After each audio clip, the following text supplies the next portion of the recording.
is free from self-sense, whose intellect is not sullied, though he slays these people, he slays not, nor is he bound by his actions. Each and every word of this verse is worth understanding. Is it because the description? It is because the verse is a description. The description in this verse is a peak and an ideal of what God has been talking about in the last 7 or 8 verses.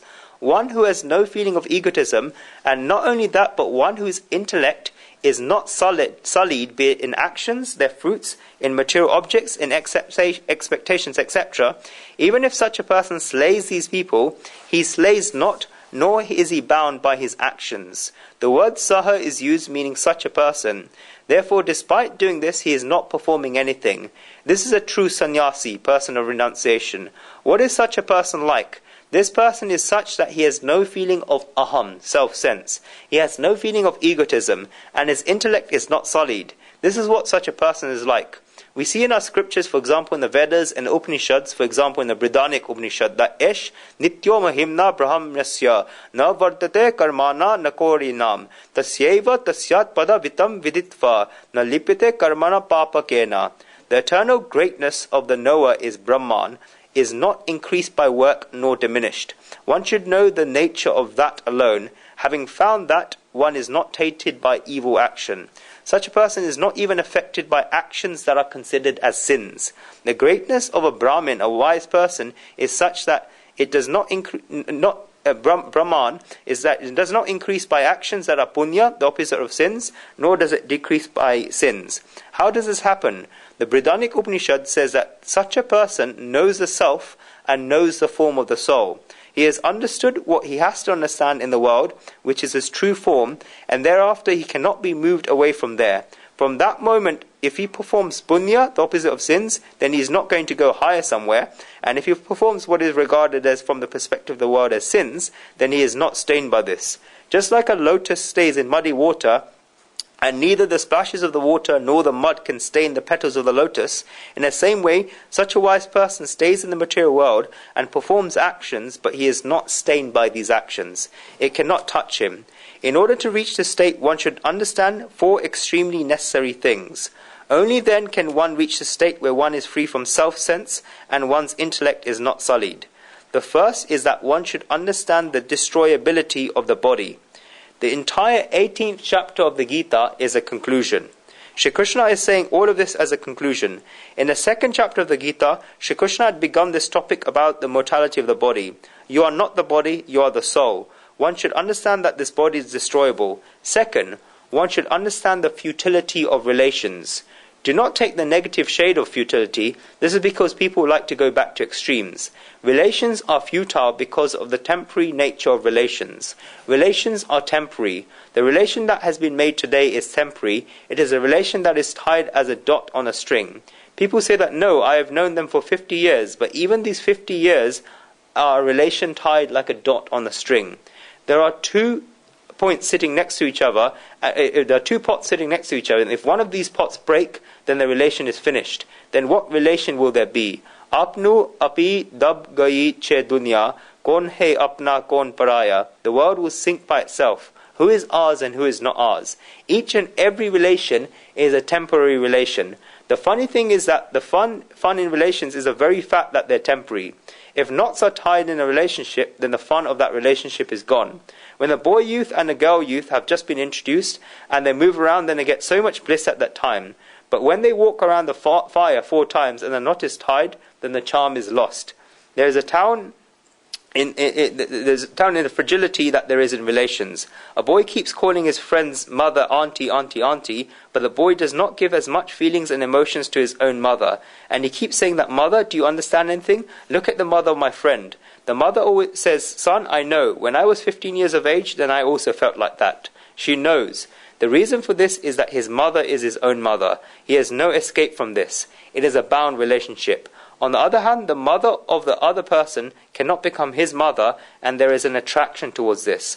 One who understands this futility, fragility, and temporary nature of relations, such a person has a feeling, as described by Shri Krishna here, that he is free from self-sense and his intellect is not sullied. If you were going to know this from the beginning and you realize that this relation is going to break, and by saying that it is going to break, it is not necessary that it has to break in a bad way, but just that this relation is going to finish, then there will be no feeling of egotism in this, and the intellect will not be sullied in this. One would not think that they said this to me and therefore this will happen. This will not happen. Just like if you're travelling on the train from Mumbai to Ahmedabad and a person is sitting next to you on a train and you know you're both going to get off after 8 hours, and the understanding person will not sit down to argue with this person. If the person has put his luggage a bit towards your side and you ask him a few times to move it to his side and he says that he won't do it, then you just say, fine, I'll let this go. Why should you spend 8 hours or 4 hours of the 8 hours arguing with this person? No, because your relation is only for 8 hours. Only for 8 hours. Therefore, if a person understands in this way, for example, that a relation of 80 years is even less than 8 hours in the endless flow of time in the universe, then why would you bother pushing and pulling these objects with him, and why should you let these tensions arise? The person says that I only want this and you should only do that. If you do not do this, and it will not work. Why do we do all of this pushing and pulling around? We must understand this temporary nature of relations. If one does this, then the egotism will decrease. The intellect will not get sullied in this. At the very least, the stress and stains that come to our intellect as a result of these relations will not come. The person says, I was sitting next to you. Why should you, I will see to you. Why should you see to him? Why don't you just leave it? Think about going to see God. How will you see this other person? And after seeing this person, then what will you do? Let us say that you saw to this person. A person said something to you 2 years ago and you found it very bad. Therefore you said that you would see to this person. 2 years later, such a circumstance arose and you said something to him loudly. Now what? Tell me.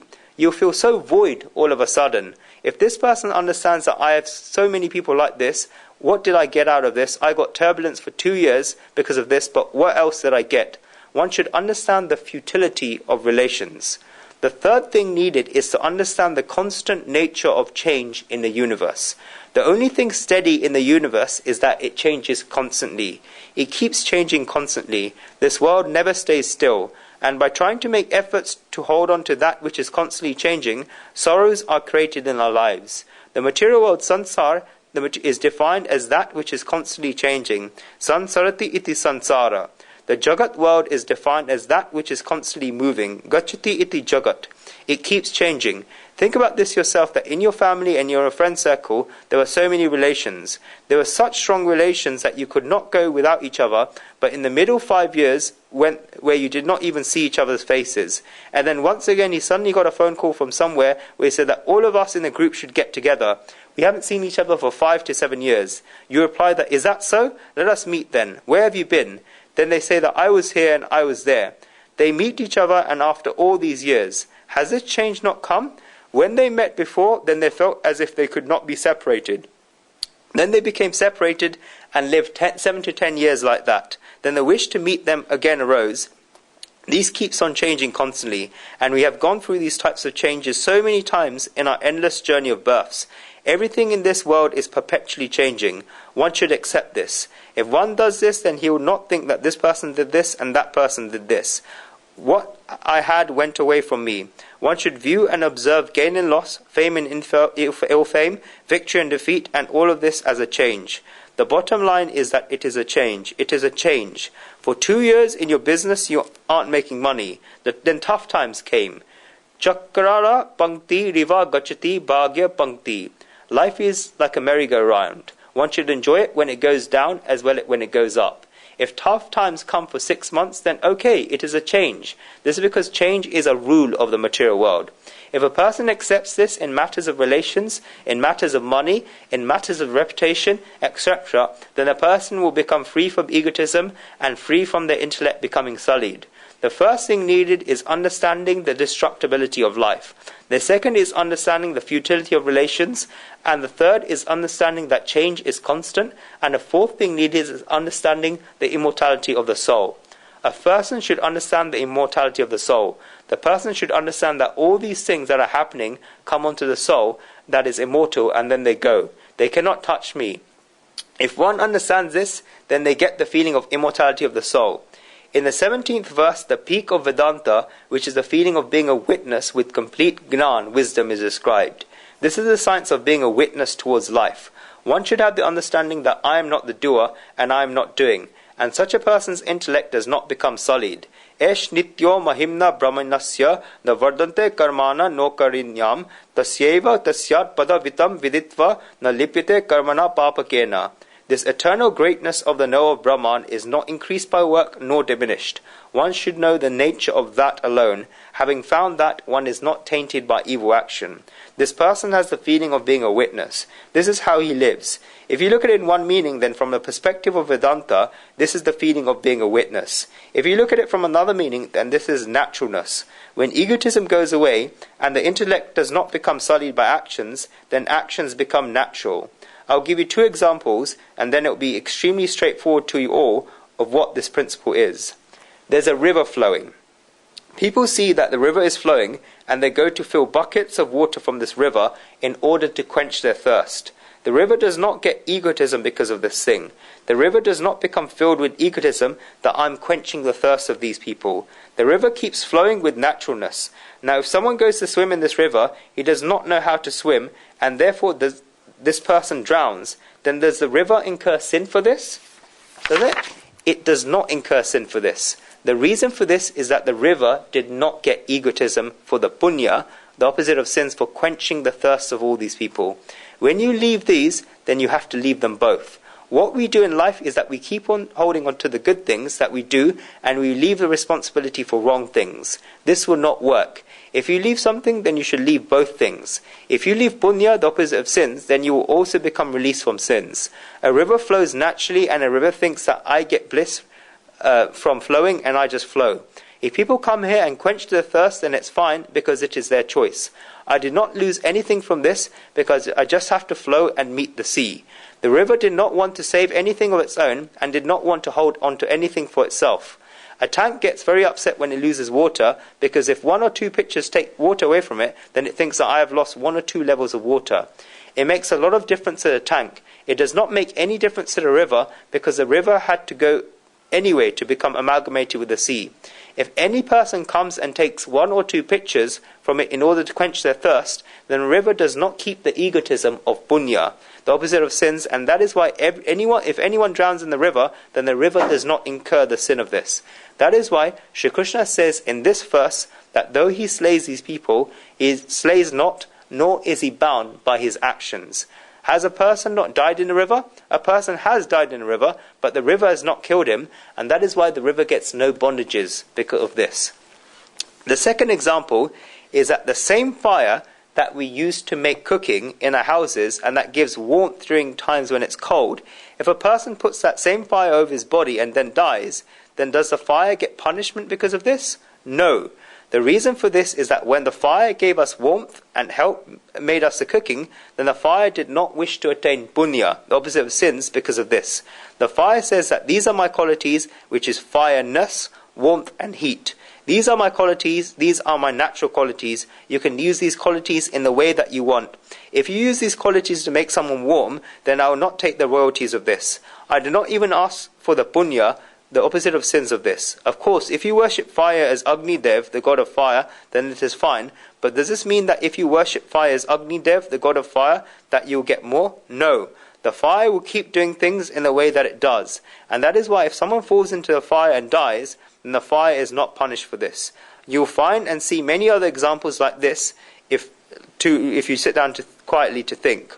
What is it that the fire, river, etc., all become only the instruments? All the activities are part of their nature and according to their qualities. They keep doing these things and they become only instruments in whatever happens, be it right or wrong. In the same way, one who does not have the feeling of being the doer, does not have an intellect that is sullied, does not have egotism from actions, and their body does not have attachment to the fruits of actions, does not have personal selfishness, and as said by God in the 12th chapter of the Gita, is preoccupied in rejoicing in doing the activities that is good for the welfare of all creatures. Sarva bhuta hite rata. When someone sees such a wise person as performing activities from the perspective of the world and gives the judgment that they've done a right action or wrong action, Despite this, the wise person does not get a crown for performing right action and does not attain any stain from performing a sinful action. That is why Shri Krishna says that though he slays these people, he slays not, nor is he bound by his actions. The reason for this is that the wise person himself thinks that I am merely the instrument. The power residing inside me is that of the Supreme Soul. The Supreme Soul has given me the inspiration to perform this action, and I am performing it in this way. The inspiration is given by God, the strength is given by God, and the support is given by God. When I perform an action, then who gives me the inspiration? God gives me the inspiration. This is because I have the feeling that I am the doer, then the planning and inspiration do not come there, but God has given me inspiration. Who has given me the power? God has given me the power. What power did I have? The inspiration is not mine, the power is not mine, and after the power, the support is not mine. Who has given me the support? God has given me the support. That no matter if the world was the right action, right or wrong, I know that action is not mine. Whether the world calls the action right or wrong, I know that it is not mine. That is why Shri Krishna says, though he slays these people, he slays not, nor is he bound by his actions. The funny thing is that God says that such a person slays, and the world says that Arjun went to war and Arjun slayed these people. But if Arjun conducts this battle with this attitude, then he will not slay anyone. Despite slaying, he would not slay anyone, and he would not be bound by his actions. If you put this into practice in your life, you have performed actions without egotism, and your intellect is not sullied, then you realize what Shri Krishna is trying to say here. By saying that the intellect is not sullied, this means our relations are taking place in your intellect. When the intellect is sullied, then in simple language, this means that calculations are taking place in the intellect. When one fulfills all of this criteria, then they will realize what Shri Krishna is saying in this verse.